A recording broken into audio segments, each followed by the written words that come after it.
And so I struggled with that. And it took me many years until I began to raise the question, if something leads me to have a deeper and closer relationship with Jesus, if something could lead me and others to have a closer walk with Christ, could that be evil?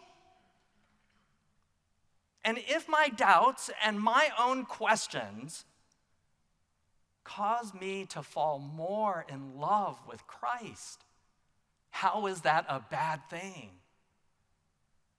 And so I started thinking that maybe my doubts and my questions, even my skepticism,